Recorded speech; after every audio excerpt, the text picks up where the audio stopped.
உடைய தென்காசி புகழ் அச்சங்குன்றம் அரசி மாதவி அவர்களுடைய வில்லிசை இன்று வந்து பார்த்தீங்கன்னா சென்னையில் நடந்த தொகுப்பை நீங்கள் பார்க்க போறீங்க. ஓகே, இந்த வில்லிசையை நீங்கள் பார்த்து என்ஜாய் பண்ணுங்க. வாங்க வீடியோக்குள்ள போவோம். விடிந்தாலும் அடைந்தாலும் காடுகரைக்கு வேலைக்கு போவாங்க. அப்ப காட்டு வேலைக்கு போனாங்கன்னா அதிகாலையிலே 5 மணிக்கு எழுந்திரித்து அந்த அம்மா எந்திரிச்ச உடனே முதலாவது சோளத்தை ஊற போடுவார். சோளத்துக்கு ஊற போடுதா பணியாரம் சுடுறதுக்கா? சோளத்துல பணியாரமா சுடுவாங்க. பணியாரம் சுடுவாங்கல்ல, வீட்டுக்காரி சுட்டு தருவா. சோளத்துல சோளக்கஞ்சி காய்ப்பாங்க. யார் அப்புறம் என்ன செய்வாங்க? சோளக்கஞ்சி காய்ச்சுவாங்களோ? சோளத்துல சோளக்கஞ்சி காய்க்க. ஓ, சோளக்கஞ்சி காய்ச்சுவாங்க. பிறவே அப்ப சோளக்கஞ்சி காய்ச்சி காட்டுக்கு வேலைக்கு போகணும்னு எந்திரிச்ச உடனே முதலாவது சோளத்தை ஊற போட்டு வீட்டுல உள்ள வேலையெல்லாம் முடித்து விட்டு வந்து பார்த்தா நல்லா சோளம் புளிச்சிருக்கும். புளிச்ச சோளத்தை மாமியாலும் மருமகளும் சேர்ந்து மாத்து உலக்கு போட்டு இடிப்பாங்களாம். இன்னொரு வாட்டி சொல்லு. என்ன? மாமியாலும் மருமகளும் சேர்ந்து மாத்து உலக்கு போட்டு சோளத்தை இடிச்சிருக்காங்க. அப்போ அந்த காலத்துல. ஆமா. இப்ப கொடுத்தா என்ன ஆகும்? இப்போ அவ கையில கொடுத்தா மண்டையை உடைச்சு போட்டுருவா. மாமியா கையில ஒரு உலக்க, மருமக கையில ஒரு உலக்க கொடுத்தோம்னா மருமக நினைப்பா மாத்தி மாத்தி கிழட்டு மூதி வீட்டுல இருந்து எதையாவது சாப்பிட விடுதா? என்ன செஞ்சாலும் பாத்துக்கிட்டே உட்கார்ந்துருக்கு. இது இருக்கதோட போய் சேரதே நல்லது அப்படின்னு தூங்கும் போது தலையில தூக்கி போட்டுருவா. மாமியா நினைப்பா இவ என்னைக்கு வந்தாலும் என் பிள்ளை என் பேச்சே கேட்க மாட்டேக்கான் அப்படின்னு இவளை குறை பேசுவா. இப்ப உள்ள நேரத்துல மாமியா மருமக கையில உலக்கையை கொடுத்தா இதான் நடக்கும். மாமியா கையில மருமக கையில உலக்க கொடுத்தா அதான் நடக்கும். அதாவது தாத்தா அந்த காலம் அப்படி கிடையாது. அந்த காலத்துல மாமியாளுக்கு பயந்து மருமக நடந்தா, இப்போ மருமகளுக்கு பயந்து மாமியார் நடக்க வேண்டியிருக்கு. அப்படி நடக்க வேண்டியிருக்கு. அவ்வளவுதான் வித்தியாசம். ஆமா ஆமா ஆமா, வேற ஒண்ணும் இல்ல. சரிதானே? ஏன்னா சண்டை போட்டோம்னா மருமகிட்ட சண்டை போட்டான்னு வையி, மகன் ஒருவான் சாப்பாடு கொடுப்பான், அந்த ஒருவான் சாப்பாடும் கிடைக்காம போயிடும். அதனால பேசாம இருக்க வேண்டியிருக்கு. அப்ப மாமியாலும் மருமகளும் சேர்ந்து மாத்து விளக்கு போட்டு இடிச்சு இடிச்ச சோளத்தை நல்ல மண்பானையில வேக வைப்பாங்க. மண்பானையில வேகும் போது அந்த சோளம் மணக்குமா? 8 வீட்டுக்கு மணக்குமா? அந்த சோளத்தை இறக்கி வச்சுட்டு அந்த சோள கஞ்சிக்கு கூட்டு என்னது? முறக்கருவாடு. அதே கங்கல்ல முறக்கருவாடை போட்டு 2 பெரட்டு பெரட்டி அதை சுட்டி எடுத்து ஒரு கந்த துணியில சுத்தி நல்லா ஒரு பிடி பிடிக்கும் பெரிய தூக்கு பாத்திரம், பித்தளை தூக்கு பாத்திரத்துல இந்த சோள கஞ்சியை ஊத்துவா. கந்த துணியில இந்த முறக்கருவாடை சுட்டி சுத்தி வச்சுக்கிட்டு பெட்டியில சாப்பாடு வச்சு அந்த அம்மா சிம்மாடு கட்டி காட்டுக்கு போனான்னா அவ கைய பிடிக்கவே மாட்டா. போறது வரைக்கும் தலையில ஜம்முன்னு அப்படியே நிக்கும். ஆமா, அந்த காலம் அப்படி போயிருக்காங்க வேலைக்கு. அப்ப இந்த சோள கஞ்சி கொண்டுகிட்டு அந்த அம்மா காட்டுக்கு வேலைக்கு போனான்னா சும்மா போக மாட்டா. ஏந்தும் பிள்ளை இடுக்கும் பிள்ளையோட காட்டுக்கு வேலைக்கு போவாங்களாம். ஏந்தும் பிள்ளைன்னா அவ இடுப்புல 2 வயசு பிள்ளை இருந்தா வயத்துல 6 மாத கற்பம் இருக்கும். அப்படியே அப்ப வேலைக்கு போயிருக்காங்க. இப்ப என்னைக்கு பிள்ளை வயத்துல சனிக்கோ அன்னையில இருந்து ஒரே பெட் ரெஸ்ட் தான். பாத்துக்கோ, டாக்டர் முட்டைய கூட தூக்க கூடாதுங்காங்க. தூக்குனா முட்டைய தூக்குனா உங்க மனைவி ரொம்ப வீக்கா இருக்காங்க, ரொம்ப வீங்கிருவாங்க அப்படின்னு டாக்டர் சொல்லுதாங்க. ஆனா அப்ப அப்படி கிடையாது. அப்ப பிள்ளை பிறந்தாலும் சரி காட்டுல போனா காட்டுல பெத்தெடுப்பா, பெட்டியில தூக்கி வைப்பா, விறுவிறுவிறுன்னு வீட்டுக்கு வந்துருவா. ரயில்லன்னா ரயில்ல, பஸ்ல போனா பஸ்ல, மாட்டு வண்டியில போனா மாட்டு வண்டியில யாரையுமே எதிர்பார்க்க மாட்டாங்க. அப்போ கிடையாது. இப்போ அப்படி எல்லாம் கிடையாது. பாட்டில எங்க அப்பாவை பெத்து போட்டுட்டு 3 பக்கம் சோளத்தை உடல்ல போட்டு இடிச்சிட்டாங்க. சரி, அந்த காலத்துல அவ்வளவு தெம்பு இருந்திருக்கு அப்போ. ஆமா, அந்த காலம் அப்படி இருந்திருக்கு. சரி, அப்போ இந்த அம்மா ஏந்தும் பிள்ளை இடுக்கும் பிள்ளையோட காட்டுக்கு வேலைக்கு போனான்னா ஆலமரத்து தொட்டில இந்த பிள்ளைய உறங்க வைப்பா. ஏன்னா இந்த பள்ளிக்கூடம் அங்கன்வாடி அதெல்லாம் அப்ப கிடையாது பாருங்க. அப்ப அப்படியே பள்ளிக்கூடத்துக்கு போகாம இந்த பிள்ளைய கொண்டு போனோம்னா பிள்ளை கூலின்னு தனியா கொடுப்பாங்க. பிள்ளைக்கு கொண்டு போனா பிள்ளை கூலின்னு தனியா உண்டு. அதுக்காகவே இந்த பிள்ளைய கூட்டு போயிருவாங்க. அப்ப சாப்பாட்டுக்கு பஞ்சம் இல்லையா? அப்ப இந்த பிள்ளைய தொட்டில் கட்டி உறங்க வச்சுட்டு நம்ம நல்லா 2 மணி 3 மணி வரைக்கும் நல்லா வேலை பாப்பா. வேலை பார்த்து முடிச்சிட்டு சாப்பிடணும்னு இந்த பெட்டியில வச்சிருக்கா பாரு சோள கஞ்சி. சோள கஞ்சியை தூக்கி வச்சு அந்த சோள கஞ்சி தூக்கு பாத்திரத்தை திறந்தான்னா கம கம கம கமன்னு மணக்குமா சோள கஞ்சி. அந்த வயிறு பசிக்கும். அந்த சோள கஞ்சியை பார்த்ததுக்கு எப்படா சாப்பிடுவோம்னு இருப்பாங்க. ஆமா. அப்ப இந்த பிள்ளைக்கு பசி ஆத்தணும் பாரு. இந்த 2 வயசு பிள்ளையை தூக்கி முன்னால வச்சு தூக்கு பாத்திரத்தை மூடியில சோள கஞ்சியை ஊத்தி ஒரு கையில சோள கஞ்சியை கொடுப்பார், ஒரு கையில முறை கருவாடை கொடுப்பார். அந்த பிள்ளைய பாத்தியோ முன்னால பிட்டி தேஞ்சி முன்னால வயிறு தள்ளி வயிறு மட்டும் கொட்டாமட்டி கணக்கா கத்து கத்து கத்துன்னு இருப்பான். சவல பிள்ளை அப்படித்தானே இருப்பான். தலை முடி வெட்டி இருக்க மாட்டா. அப்போ வருஷத்துக்கு ஒரு முட்டை இந்த மாரியம்மாளுக்கு போடுவாங்க. அதோட சரி. இப்போ இருக்க நாகரிகம் அப்போ கிடையாது. மேல் சட்டை கிடையாது. அப்ப வசதி உள்ளவங்க தான் மேல் சட்டை போட்டிருக்காங்க. ரொம்ப நல்லா மணக்கும். அப்போ ஒரே ஒரு காக்கி டவுசர் அந்த பையனுக்கு, ஒரே ஒரு காக்கி டவுசர். அதுல 24 ஓட்டை இருக்கும் பாத்துக்கோ. அதுக்கு சிப்பும் கிடையாது, அதுக்கு பட்டனும் கிடையாது, அதுக்கு கொக்கியும் கிடையாது. எப்படி போட்டிருப்பா? இடுப்புல கட்டிருக்கான் பாரு ஒரு கருப்பு கயிறு. அந்த அருணா கயிறுல டவுசர் இங்க இருக்கும் பிள்ளைக்கு. அந்த அருணா கயிறுல தூக்கி கட்டிருப்பா. அவன் காலை நீட்டி உட்கார்ந்து பிள்ளை சாப்பிட்டாம்னா முன்னால மூக்கு 11 வடியும். அப்ப இந்த ஆஸ்பத்திரிலாம் இல்ல பாருங்க. சளி பிடிச்சு முன்னால மூக்கு 11 வடியும். இந்த பிள்ளை என்ன செய்வான் தெரியுமா? சோள கஞ்சி ஒரு குடி, முறை கருவாட ஒரு கடி, இந்த முன்னால வடித மூக்க ஒரு உரி. அப்போ இந்த பிள்ளை இந்த மூக்க உறிஞ்சி சாப்பிடுவான் பாருங்க. இந்த உப்பு கருவாட்டுக்கும் மூக்குக்கும் ரொம்ப டேஸ்டா இருக்கும். அப்ப இந்த பிள்ளை அந்த சாப்பாட்டை உறிஞ்சி சாப்பிடும் போது அந்த அம்மா சொல்லுவாளா, ஏ என்ன பத்தா ஐயா, ஏ நான் பத்த தங்கம், என் பிள்ளை சாப்பிடுதா அழக பார்த்தா என் கண்ணே பட்டணும் போலுக்க அப்படின்னு தாயும் சேயும் உட்கார்ந்து அந்த சாப்பாடை சாப்பிட்டு முடிப்பாங்க. அதுதான் சொல்லிருக்காங்க. காக்கைக்கும் தன் குஞ்சு பொன் குஞ்சுன்னு இருக்காங்க. பிள்ளை எவ்வளவுதான் அசிங்கமா இருந்தாலும் பெத்தவங்க கிட்ட கொடுப்பாளா? இதே மாதிரி பக்கத்துல பிள்ளை இல்லாதவளும் வேலைக்கு வந்திருப்பா.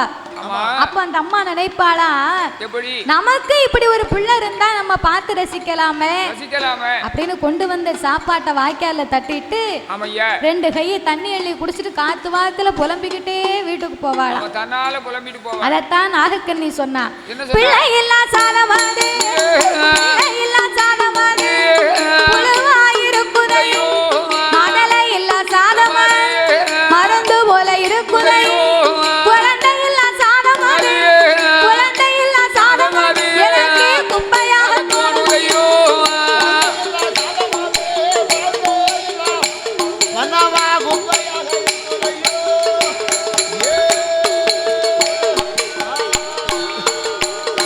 ஏ எங்க நவராஜமா எனக்கு வைத்த பிராணனா இதனால இதுவரை ஏன் மன்னா பிள்ளை என்று சொல்லி நாகக்கன் உச்சத்தில ஒரு மரமா முத்து முத்தா காய்க்கு மரம் முத்து முத்தா காயா முதியோருக்கும் தாழ்வான் வாசலில ஒரு மரம் வன்னிக்கா காய்க்கு மரம் வன்னிக்கா காயா வன்னிக்கா காயா ஏ வழியோருக்கும் தாழ்வான் ஏ வழியோருக்கும் தாழ்வான்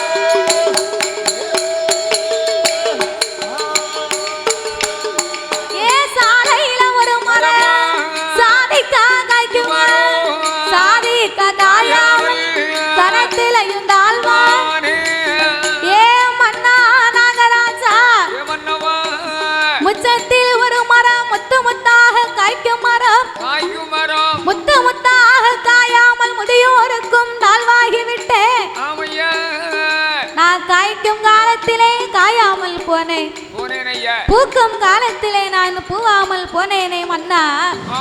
பட்டத்தோடு மழை பொழியணும், பருவத்தோடு விதை விதைக்கணும்னு சொல்லுவாங்க. பட்டம் தவறினா நமக்குத்தானே நஷ்டம். பட்டம் தவறி போனா பனங்கிழங்கு கூட நாரா போகுமா? 10 நாள் கூட ஆயிட்டுனா பனங்கிழங்க முடிச்சு சாப்பிட முடியுமா? முடியாது, சாப்பிட முடியாது. அதனால் இந்த வயதிலே பிள்ளை இல்லையே மன்னவா, இனி எந்த வயதிலே எனக்கு பிள்ளை இருக்க போகுதோ என்று அந்த நாகக்கன்னியானவள் அவள் என்ன சொல்கிறாள் தெரியுமா? மன்னா பெண்ணாக பிறக்கலாமா, பூமியிலே வாழலாமா, மங்கையாக பிறக்கலாமா, நாம் அதலை ஒன்று இல்லாமல் இந்த மாநிலத்திலே வாழலாமா, சாமி கன்னியாக நானும் பிறக்கலாமா, கை குழந்தை இல்லாமல் மன்னா இல்லாமல் இந்த கலி உலகில் வாழலாமா.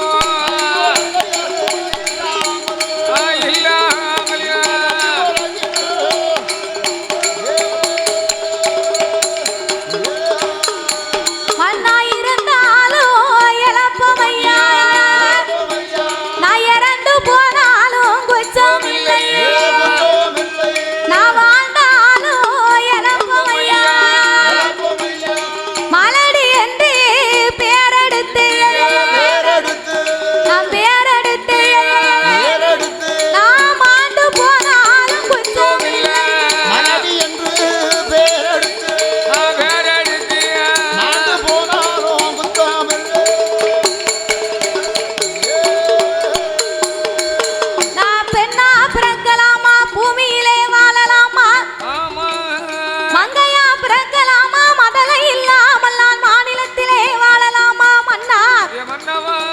நான் ஆத்தாங்கரைக்கு போன அண்ணா வாரா மலடிங்கிறார், நான் குளத்தாங்கரைக்கு போனா என்னை குழந்தை இல்லாதவள் என்று பேசுகிறான் மன்னா. நான் இருந்தா இழப்போம், இறந்து போனால் குச்சமில்லை, வாழ்ந்தா இழப்போம், மலடி நாம் ஆண்டாலும் குச்சமில்லையே மன்னா. என் நாக்க பிடிங்கிருவேன், நான் நஞ்சு ரச்சு தின்னுடுவேன், நல்ல உயிரை நான் மாய்க்க போறேன் மன்னா அப்படின்பா. அதாவது ஏ நாகக்கண்ணி, உலகத்திலே 1000 பேர் 1000 பேசுவார்கள், அதெல்லாம் நீ நினைச்சு கவலைப்படலாமா? இந்த உலகத்துல வந்து பிள்ளை இருந்தாலும் ஏதாவது குறை பேசுவாங்க, பிள்ளை இல்லைனாலும் குறை பேசுவாங்க, ஆம்பளை பிள்ளை இருந்தாலும் குறை பேசுவாங்க, ஒரே பொட்ட பிள்ளையா இருந்தாலும் குறை பேசுவாங்க. அதாவது பிள்ளையே இல்லைன்னு வச்சுக்க, பிள்ளையே இல்லைன்னா அவளை மலடின்றுவா. முதல்ல மலடின்னு சொல்லுவதே தவறான வார்த்தை. மலடி என்பதற்கு என்ன அர்த்தம்? மலடி என்பவர்களுக்கு வந்து குழந்தைன்னா ஒரு சில பேர் மலடின்னு பேசுவாங்க. குழந்தை இல்லாதவர்களை மலடி என்று சொல்லுவது தவறான வார்த்தை, அதனுடைய அர்த்தமே வேற. ஏன் அர்த்தம் இல்ல, என்ன தவறு? எந்த ஒரு பெண்ணு புஷ்பவதி ஆகாமல் இருக்கிறாளோ, புஷ்பவதி ஆகாத பெண்ணை தான் மலடி என்பார்களே தவிர பிள்ளை இல்லாதவர்களை மலடுன்னு சொல்ல மாட்டாங்க. அந்த விவரம் கூட தெரியாம நம்ம அடுத்தவங்களை பேசிக்கிட்டு இருக்கோம். நாக்கு மேல வல்ல போட்டு எலும்பு இல்லாத நாக்கு என்னெல்லாம் பேசுது. 1/2 கிலோ கறி எடுத்து நல்லா குழம்பு வச்சு கொடுத்தா இந்த 32 பல்லுக்குள்ளையும் கடிபடாம அந்த நாக்கு 1/2 கிலோ கறியும் உள்ள தள்ளிடுது. அது நல்லா இருந்தா தான் கறி உள்ள போகும், நல்லா இல்லைன்னா நாக்கு அதை வெளியே தள்ளிடும். அப்படிப்பட்ட நாக்கு இந்த நாக்கு. அப்ப பிள்ளை இல்லாதவர்களை மலடி என்பார்கள். பிள்ளையை பெற்று எடுத்து அவளை கிளவின்றுவா. 4 பிள்ளைகளை பெற்று வளர்த்ததுக்கு பிறகு ஒரு நல்ல பட்டு சேலை கட்டி கழுத்து நிறைய நகையை போட்டு நல்ல பூ பொட்டு வச்சு தெரு வழியா நடந்து போ. அதுக்கு சொல்லுவா, 4 பிள்ளைகளை பத்து வளர்த்து ஆளாக்கிட்டாளே, இவன் நடையும் உடையும் மேக்கும் கிழக்கும் மினுக்கிட்டு வாரா, இது தேவையா இவளுக்கு? அப்படின்னு பேசுவா. வேண்டியதான் ஜாண்டியலுக்கு. அவ பட்டு சேலை கட்டினா நமக்கு என்ன, அவ நகைய போட்டா நமக்கு என்ன, என் பிள்ளைய பெரிய பிள்ளை ஆயிட்டா பட்டு சேலை கட்டக்கூடாதா? உலகம் அப்படி இருக்கு. அப்ப பிள்ளை இல்லைன்னு சொன்னா மலடி என்பா, பிள்ளையை பெற்று எடுத்தா கிழவின்னு சொல்லுவா. ஒரே ஆம்பளை பிள்ளையா இருந்ததுன்னு வையே, அதுக்கு சொல்லுவா பொன்னடி அத்தவா, ஒரே கொள்ளையா பெத்து இடிக்கிருக்கா அப்படின்னு பேசுவா. ஒரே பொட்ட பிள்ளையா இருந்ததுன்னு வையே, கொள்ளி எத்தவா, ஒரே வீடு நிறைய பொட்ட படைகளா இருக்கப்பா, இவ எதை வித்து இந்த பிள்ளைகளை கட்டி கொடுக்க போறா அப்படின்னு பேசுவாங்க. அப்ப வாழ்ந்தாலும் பேசும் தாழ்ந்தாலும் பேசும் ஐயகம் இதுதானடான் இருக்கா.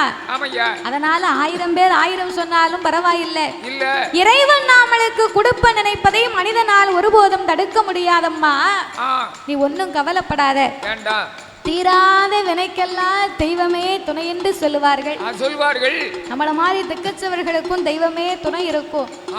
அதனால் பிள்ளை வரம் நாமளுக்கு வேணும் என்று சொன்னா என்ன செய்ய வேண்டும்? ஆண்டவனாகிய சிவபெருமானை எண்ணி நாம் எல்லாரும் பெரும் தவங்களை செய்ய வேண்டும் என்று அவர் எப்படி தவம் இருக்க வருகிறார் தெரியுமா? வெள்ளி செவ்வா தலை மூழ்கி, வெள்ளி செவ்வா தலை மூழ்கி, வெள்ளி செவ்வா தலை மூழ்கி, தலை மூழ்கி, தலை மூழ்கி, அங்கே விரதம் அது இருந்து வார, அங்கே விரதம் அது இருந்து வார,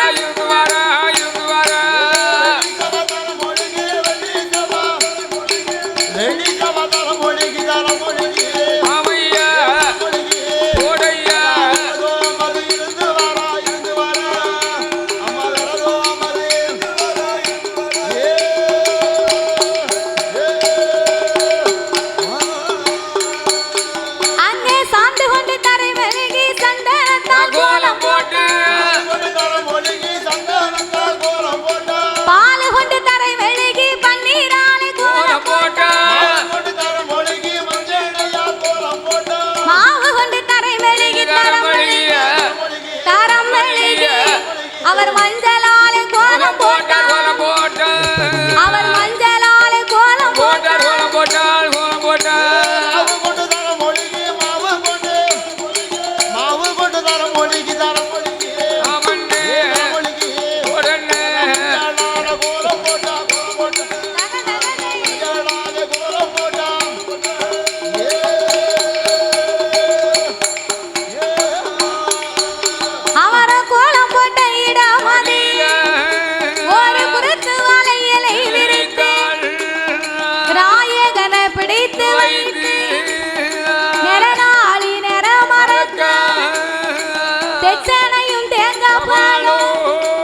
அவர் தீபங்களை ஏற்றி வைத்து ஆள குளிய வேண்டி அதில 1000 மூலம் கம்பம் நாட்டி கம்பத்துக்கு மேலே தகுந்த தவ பொருளை எடுத்து வைத்து கோழி முட்டை ஒன்று வைத்து கோழி முட்டை மேலே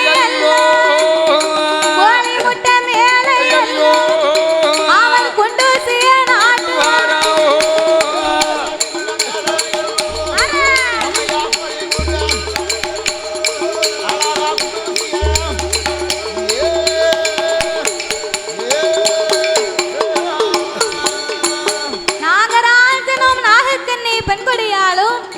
நாகலோக பட்டணத்திலே தவச்சாலை அலங்காரம் செய்து ஆள குளியமைத்து 1000 மூலம் கம்பத்தை நாட்டினார்கள்.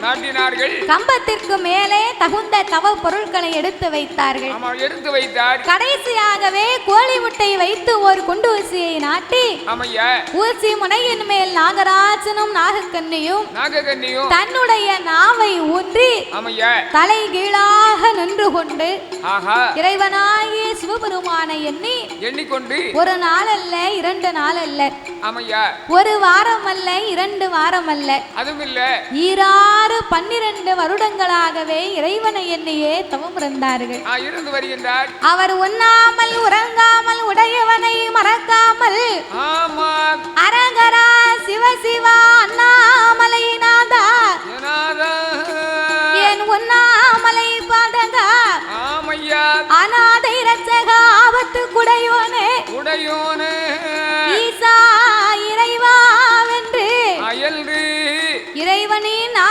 உச்சரித்து 12 வருடமும் பாரத்தவம் இருந்தார்கள். ஆஹா. ஆனால் சிவபெருமான் வந்தபாடில்லை. வரல. இத்தனை வருடமும் இறைவன் நாமளுக்கு ஏன் இப்படி வரங்கூடாமலே இருந்து கொண்டிருக்கிறார்? எதற்காக? என்ற ஆண்டவனை என்னை அழுது புலம்பினார்கள்.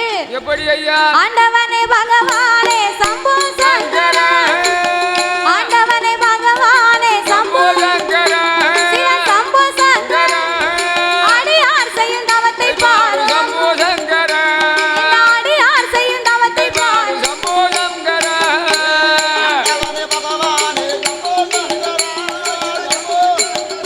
இந்த அடியார் செய்யும் தவத்தை பாரு சம்போ, இந்த அடியார் செய்யும் தவத்தை பாரு சம்போ.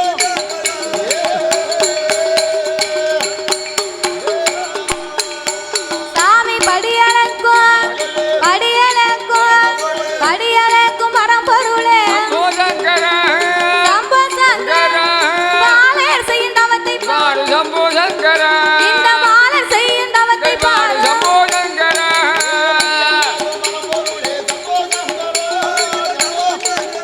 இந்த மாலை செய்யும் தவத்தை பாரு சம்போ, இந்த மாலை செய்யும் தவத்தை பாரு சம்போ.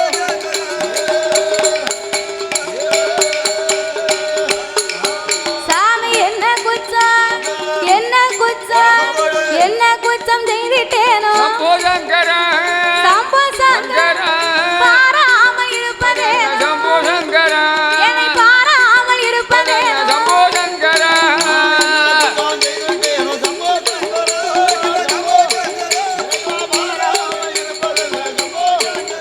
என்னை பாராமல் இருப்பதே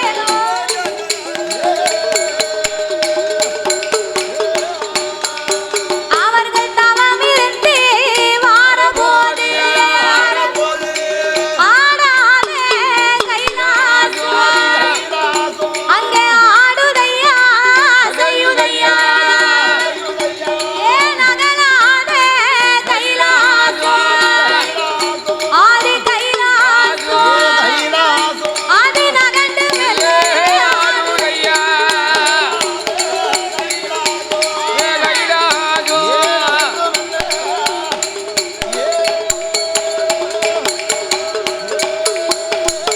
ஆடாத கைலாசம் ஆடுகின்றது அசைகின்றது. ஆமையா. ஒரு நாளும் நகலாத கைலாசம் ஆஹா. அன்னைக்கு அங்கும் எங்குமாகவே ஆடுகின்றது அசைகின்றது. அசைகின்றது. அப்பந்தான் ஏறிட்டு பார்த்தார் இறைவனாகிய பகவான். பார்க்கின்றார். ஒரு நாளும் இல்லா திருநாளாக ஏன் இப்படி ஆடுது அசையுது? ஆட வேண்டிய விவரம் என்ன? ஞானத்தினால் அறிந்து பார்க்க பார்க்கும்போது நாகராஜன் நாகக்கண்ணியினுடைய தவத்தை கண்டார். ஆஹா. தவத்தை கண்டும் ஆண்டவன் காணாதவரை போலவே இருந்தார். இருந்தார். ஏனென்றால் எதற்காக? இந்த சென்மத்திலே 2 பேருக்கும் பிள்ளை இல்லை என்பது இறைவனுக்கு தெரியும். தெரியும் அப்படின்னு சொல்லி ஆண்டவன் ஆமையா என்னைக்கும் போலவே அன்னைக்கும் அகிலமெல்லாம் படியிழக்க பயணமாகி வந்தார். ஆமா, பயணமாகின்றார். பார்வதியும் படியரிசி எடுத்து கொடுத்தார். ஆமா. இந்த பார்வதி சும்மா இருக்க கூடாது. அவ இருக்க மாட்டாள. பார்வதி பகவானை சும்மாவே இருக்க விட மாட்டா. அதேதான் அதேதான். ஏ ஆண்டவா, என்னய்யா? நீங்க உலகமெல்லாம் படியிழக்க போனா நான் ஒத்தையிலே கைலாசத்துல உட்கார்ந்து இருக்கேன். அவன் ஒத்தையிலே இருக்கேன். அதனால இன்னைக்கு உங்களுடைய படியிழப்பை இந்த உமையவள் நான் பார்க்க வேண்டும். பார்க்க வேண்டும் ஐயா. பகவானுடைய படியிழப்பை நான் பார்வதி பார்க்க வேண்டும். இறைவா இறைவா. ஏய் பார்வதி, என்னங்க? என்னைக்குமே நான் தானே போவேன். ஆமா. இன்னைக்கு என்னோடு நீ வருகிறேன் என்று சொல்லுகிறாயே. ஆமா. உன்னை படியிழக்கும் இடத்திற்கு அழைத்து செல்வதில் எந்த குறையுமே கிடையாது. அழைத்து போங்க. ஆனா சிவபெருமான் உலகத்தை நான் ஒரு விதமாக படைத்தேன். ஆமா. உலகத்தில் உள்ள மானிட மக்களை நான் பல விதமாக படைத்திருக்கிறேன் பார்வதி. பார்வதி. ஒருவரை கூனாக படைத்திருப்பேன். ஆமையா. இன்னும் ஒருவரை குருடாக படைத்திருப்பேன். படைத்திருப்பேன். கூன், குருடு, செவிடு, பேடு, நொண்டி, மூக்கரை. ஆமா. குழந்தை உள்ளவர்கள், குழந்தையே இல்லாதவர்கள். இல்லாதவர்கள். ஒரு ஆளுக்கு இந்த உலகத்திலே ஏகமான வசதியை கொடுத்திருப்பேன். ஆனா அங்குதான் ஒரு ஏந்தும் குழந்தை இருக்காது. இன்னும் ஒருவருக்கு குடிப்பதற்கு கூட நல்ல கூழ் கஞ்சி கூட இருக்காது.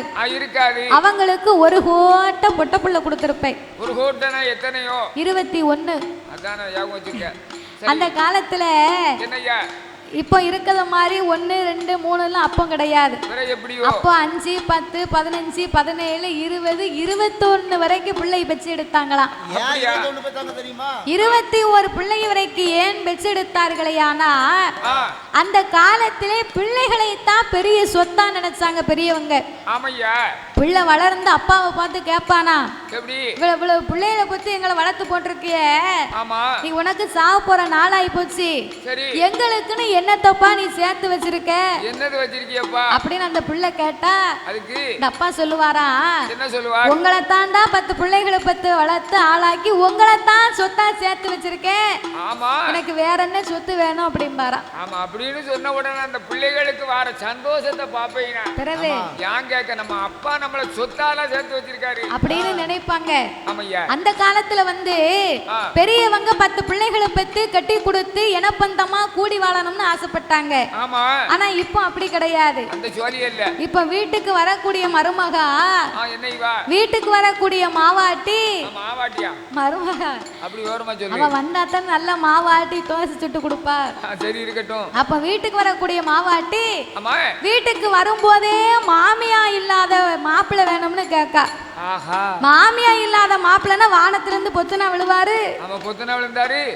இல்ல கேக்க மாமியாவும் மாமனாரும் இருக்கவே கூடாதான். இருக்க கூடாது.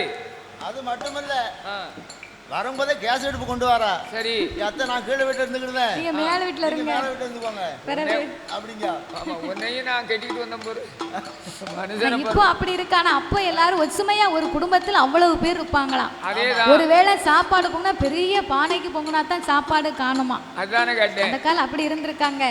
ஆமா ஆனா இப்ப நம்ம வீட்டுல அப்படியா? அப்படியா கிளவியும் இப்போ 1க்கு 2, ஆமா ஓத்திரியத்துக்கு 3 அவ்வளவுதான். அப்படியா மருமவா வந்த உள்ள பத்தாங்க தெரியுமா? மருமவா வந்த உடனே கிளவியும் மாமனும் மாமியாள் இருக்கான்னு சொன்னா ஆமா அப்ப என்ன சொல்லுவா தெரியுமா? இவ முணுமுணுன்ட்டு இருக்கா, முணுமுணுன்னு இருக்கா. ஆமா ஆனா இவளுக்கு ஆனா எத்தனை பேருக்கு வருது, உங்களுக்கு வர மாட்டோம்ங்க. என்ன தர மாட்டேங்குது? பென்ஷன். அவ சாவத்தான் சொல்லுவா. இவ கேட்டவங்களுக்கு எல்லாருக்கும் பென்ஷன் வந்துட்டு உங்களுக்கு வரலையான்னு கேப்பா. ஆமா எல்லா அவளும் போயிட்டா. எங்க போயிட்டா? கோயிலுக்கு கொடகு பார்க்க, நில்லு பார்க்க. இவ கைலாசத்துக்கு தான் போக சொல்லுவா. சொல்லுவா. கேட்டானா அவட்ட மாத்தி பேசுவா. என்ன சொல்லுவா? என்ன சொல்லுவா?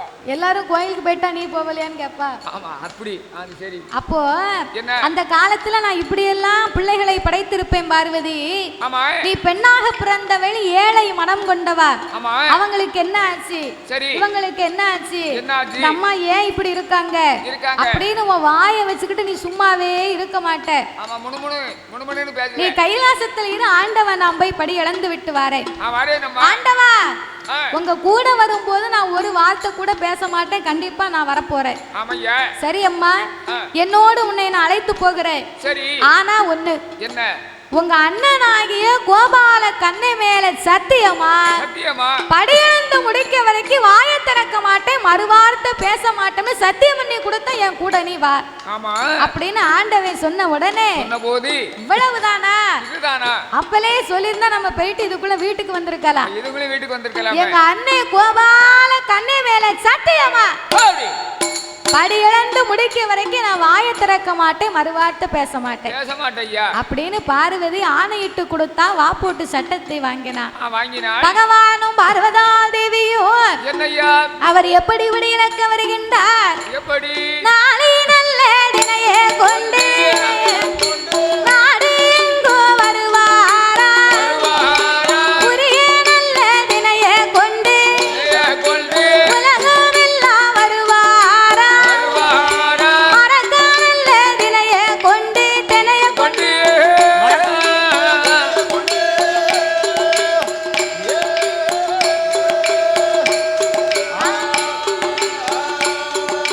வானிலே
கர்ப்ப சிசு உயிர் வரைக்கும் முட்டைக்குள் உருவாகும் குஞ்சுக்கும் மா கொட்டைக்குள் இருக்கும் வண்டுக்கும் கரையோடு சிவபெருமானும் பார்வதியும் படியிழந்து முடிக்க பார்வதிக்கு நடந்து வந்த களைப்பு நடந்து வந்த களைப்பை தீர்க்கணும்னு சொன்ன உடனே கொஞ்ச நேரம் நம்ம ஏதாவது ஒரு மரத்து இணல்ல உட்கார்ந்து அதுக்கு பிறகு நம்ம கைலாசத்துக்கு போவோமே ஆட்டமென்று சம்மதித்தார்கள். கண்ணு கட்டிய தூரத்திலே ஒரு பெரிய ஆல விருச்சகத்தை கண்டாள். பார்வதி ஓடி போய் அந்த ஆலமரத்தடியில உட்கார்ந்து கொண்டார். அப்ப இந்த ஆலமரத்து அடியில போய் உட்கார்ந்த உடனே என்னய்யா ஏ பெரியம்மா என்னம்மா இப்படி தூங்கலாமா? என் உடம்புக்கு கீழே விழ போறீங்க. என் உடம்புக்கு வரது உனக்கு என்ன தெரியும்? ஆமா அதான் அவ நினைப்பாவோ நீங்க பாட்டு படிச்சு உங்களுக்கு பழக்கம், என் உடம்புக்கு வர்றது உங்களுக்கு என்ன தெரியும்? ஆமா நான் பாமுழுக்கும் பார்த்த வேலையை பார்ப்பிய வீட்டுல சரியான வேலை.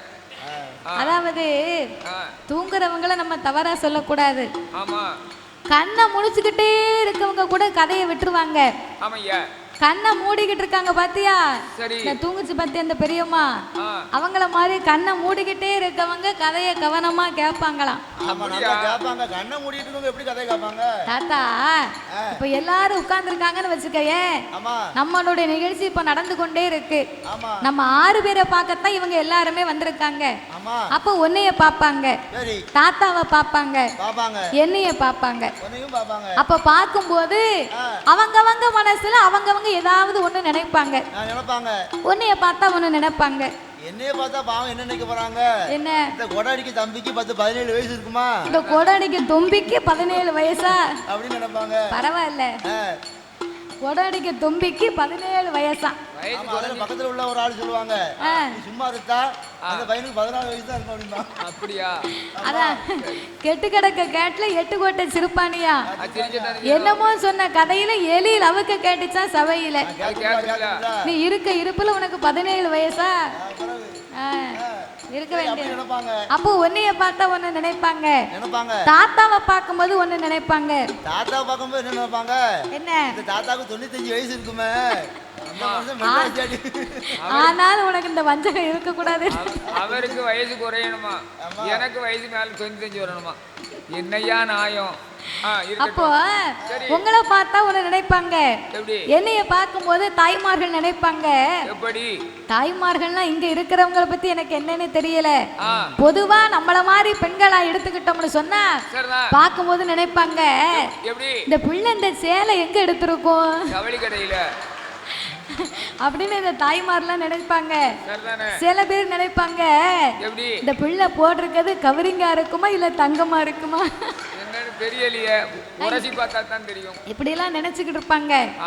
சில பேர் நினைப்பாங்க, இந்த பிள்ளை சின்ன பிள்ளையா இருக்குமா இல்ல கல்யாணம் முடிஞ்சிருக்குமா இல்ல கல்யாணம் முடிஞ்சிருக்காதா, இந்த பிள்ளை என்ன படிச்சிருக்கோ ஏது படிச்சிருக்கோ அப்படின்னு இப்படி எல்லாம் பல விதமா சிந்தனை போகும். சிவப்பா இருக்காள இந்த பொண்ணு 4-5 வாட்டி ஒரு நாளைக்கு பீஸ் வாஷ் பண்ணுவாளோ? ஃபேஸ் வாஷ் இல்லையா, ஃபேஸ் வாஷ். ஃபேஸ் வாஷ் யாருக்கு என்ன தெரியுது? நீ கதையவே மாத்திட்டியே. அப்படி கேட்பாங்க. அப்போ பார்க்கிறவங்க பல மாதிரி சிந்தனைகள் மாறிக்கொண்டே இருக்கும். அப்ப இவங்க இந்த சேலை நகையெல்லாம் கவனிச்சாங்கன்னா கதையை விட்டுருவாங்க. கண்ணு பார்க்கமே தவிர கவனம் இருக்காது. ஆனா அவங்க கண்ணை மூடி இருப்பாங்களே தவிர கவனம் இருக்கும். அதனால நீங்க தூங்குங்க, நாங்க படிக்கிறது உங்களுக்கு தாலாட்டு மாதிரி இருக்கு. அதான் அப்போ இந்த பார்வதியும் பகவானும் இருபேர்களுமாக ஆலமரத்து அடியில அமர்ந்திருந்தாங்க பாருங்க. ஆலமரத்தை சுத்தி 10 ஆடு மாடு மேய்ந்து கொண்டிருந்தது. மரத்துக்கு மேல ஒரு சின்னஞ்சிறிய பாலகன், ஒரு சின்ன பையன் 10 வயசு இருக்கக்கூடிய பாலகன் மரத்துக்கு மேல முனிகொப்புல உட்கார்ந்து அடிக்கொப்பை வெட்டிக்கிட்டு இருக்கான். முனிகொப்புல உட்கார்ந்து அடிக்கொப்பை வெட்டினா என்ன ஆகும்? கொப்பு வரும்போது அவனும் கீழே வந்துருவான். அவன் நினைச்சிருக்கான் ஏறும்போது தான் ரொம்ப சங்கடப்பட்டோம், கீழே வரும்போது படக்குன்னு வந்துடலாம் பாத்தி. அதுக்குத்தான் முனிக்கொப்புல உட்கார்ந்து அடிக்கொப்பை வெட்டுதான். சில காரியம் படல, ஆகையினால விவரம் இல்லாம அப்படி வெட்டுதான். அப்ப இந்த பாலகன் இப்படி முனிக்கொப்புல உட்கார்ந்து அடிக்கொப்பை வெட்டிக்கிட்டு இருக்கான். கீழே விழுந்தா பெத்தவளுக்கு பிள்ளையா போய் சேர மாட்டான், பிறண்டு விழுந்தா இவனை பெட்டி வச்சுதான் பிறக்கணும். ஆண்டவா என்ன அதோ பாருங்க, என்ன பாலகன் முனிக்கொப்பில் உட்கார்ந்து அடிக்கொப்ப வெட்டுதான். நீங்க போய் இப்பமே காப்பாத்துங்க. காப்பாத்துங்க ஐயா. ஏ பார்வதி, என்னம்மா? என் கூட வரும்போது என்ன சொன்ன? நான் சொன்னேன் படியிழந்து முடிக்க வரைக்கும் தான் பேச மாட்டோம்னு சொன்னேன். நீங்க மறந்துட்டீங்களா? யாவும் இல்லையா? நமக்கு வேலை முடிஞ்சு போச்சு. ஆமா. இப்ப பிள்ளைய காப்பாத்தினா மட்டும்தான் உங்க கூட நான் வருவேன்னா. ஆமையா. அப்போ சிவன் பார்த்தார், என்ன செய்கிறார்? இதுவரைக்கும் இந்த பாதையா வந்திருக்கோம் போயிருக்கோம். போயிருக்கோம். இந்த ஆல மரமும் இல்லை, இந்த பையனும் இல்லை, இந்த ஆடு மாடும் இல்லை, கிடையாது. அப்ப இது யாருடைய லீலையா இருக்கும் இது என்ன மாயமா அப்படின்னு கடவுள் தன் ஞான திருஷ்டியினால் எண்ணி பார்த்தார். பார்க்கும்போது தன் ஞானத்தினால் பார்க்கும்போது என்ன தெரியுது? என்ன? பார்வதி யார் மீது சத்தியம் பண்ணி கொடுத்தா? ஆஹா, யார் மேல? அண்ணன் மேல. அண்ணனாகிய கோபால கண்ணன் மேல சத்தியம் பண்ணி கொடுத்தார். செய்து கொடுத்தாள். கண்ணை லேசுப்பட்ட ஆளா? கண்ணை இல்லைன்னா கதையே கிடையாது. ஆமா, கண்ணன் வரலனா கதை இல்ல. கண்ணன் இல்லாத கதையும் கிடையாது. சரிதானே? கண்ணன் கதைக்கு கதாநாயகனே கண்ணன் தான். ஆமா, எந்த கதையை எடுத்தாலும் அவர் வருவாரு. ஆமா, உலகத்திலே இருக்கிறதுலே பெரிய வக்கீல்னா அவர்தான். ஆமா, ஹைகோர்ட் வக்கீல். எவ்வளவு பெரிய பிரச்சனையா இருந்தாலும் கண்ணை கிட்ட போனா சுலபமா முடிச்சிட்டுருவாரு. ஆமா, எந்த கேஸ்னாலும் முடிச்சு விட்டுருவாரு. சரி, அப்பேற்பட்ட கண்ணன் மீது பார்வதி சத்தியம் பண்ணி கொடுத்தா பாருங்க. ஆமா, கண்ணன் தான் பார்வதியின் சத்தியத்தை பரிசோதனை பார்க்கணும்னு சொல்லி இவ சத்தியத்தை மீறி நடக்காளா இல்ல சத்தியத்துக்கு கட்டுப்பட்டு நடக்காளா அப்படின்னு பார்வதியை பரிசோதிக்க கண்ணன் தான் இப்படி ஒரு சூழ்ச்சியை ஏற்பாடு செய்தார். இதை அறியாத பார்வதி பிள்ளைய காப்பாற்றணும்னு சொல்றார். ஆண்டவே என்னால முடியாதுன்னார். இறைவா, பிள்ளைய காப்பாத்தல உங்க பின்னால ஒரு அடி எடுத்து வைக்க மாட்டேன். அப்ப சிவன் பார்த்தார், இவன் சொன்னதை கேட்க மாட்டாவளுக்கு. சரி பார்வதி, நீ சொன்ன மாதிரியே பிள்ளைய காப்பாத்துவோம். சரி, ஆனா ஒண்ணு, அவன் எப்படியும் மேல இருந்து கீழே விழ போறான், வெட்டு முடியத்தான் போறான். அவன் கீழே விழும் போது சரி சில ஒரு 2 கேள்வி கேட்பேன். நீங்க சரியா சொன்னாதான், சரியா சொன்னா தாத்தா 100 ரூபா தருவார். இந்த சைடு பையில வச்சிருக்கேன். ஆமா, டயர்ல இருக்கல எடுத்து கொடுத்துருவோம். ரூபா கொடுத்துருவோம். கரெக்டா சொன்னா கொடுத்துருவோம். அவன் அதனால கவனமா கேளுங்க. சரி. அப்ப இந்த பாலகன் வெட்டு முடிந்து எப்படி கீழே விழுவான்? இவன் கீழே விழும்போது சரி என்ன பத்தா அம்மான்னு விழுந்தா பார்வதி நீ காப்பாத்து, நீ போய் காப்பாத்து. என்ன பத்தா அப்பான்னு விழுந்தா நான் போய் காப்பி ஆத்துவேன். அவன் நீ காப்பி ஆத்துனா நான் காப்பி ஆத்துனா நல்லா இனிக்கும். சீனியே போட வேண்டாம், இனிப்பு அப்படி இருக்கும். கை ராசி அப்படி. அதுதான் உமக்கு ஆகாத, உமக்கு தான் சக்கரை வியாதி இருக்கு. யாருக்கு சக்கரை வியாதி இருக்கா? எனக்கு அரை சீனி போட்டு தருவா. அப்ப ஒரு பாயாசம் போட்டுற வேண்டியதானே. போட்டா சரியா போகுது. பாயாசம் போட்டா சரியா போகும்னா. அப்போ இந்த பாலகன் அம்மான்னு சொன்னா நீ காப்பாத்து, அப்பான்னு சொன்னா நான் காப்பாத்துவேன் அப்படின்னு 2 பேருமே பேசி முடித்தாங்க. ஆமையா. ஆத்திரக்காரனுக்கு புத்தி கட்ட ஓங்கி ஓங்கி ஓங்கி ஓங்கி வெட்டுனா. வெட்டு முடிந்து கொப்பும் பையனும் கீழே வாராங்க. பையன் மேல கொப்பு கீழே, கொப்பு மேல பையன் கீழே. அவங்க கரணை போட்டு வாராம் பாருங்க. ஏ பாவி, உயிர் மேல ஆசை இருந்தா என்ன பத்தா அம்மான்னு இருக்கலாம், இல்லைன்னா என்ன பத்தா அப்பான்னு இருக்கலாம். தாயே முத்தாரம்மானா அவளாவது போய் காப்பாத்திருப்பா. காப்பாத்துவா. ஒண்ணுமே சொல்லல. அம்மா வேண்டும் சொல்லவில்லை, அப்பா வேண்டும் சொல்லவில்லை. அத்தனை விட்டு விட்டு பாவி எத்தனை சொன்னா எப்படி சொல்லிருப்பான்? இந்த அறியாத பிள்ளை 8 வயசு பிள்ளை கொப்பு ஒடிஞ்சு கீழே விழும்போது சரி அம்மான்னு சொல்லல, அப்பான்னு சொல்லல. அப்ப என்ன சொல்லித்தான் கீழே விழுந்திருப்பான்? ஆடியன்ஸ் நீங்க தான் சொல்லணும். ஆமா, நீங்க தான் சொல்லணும்.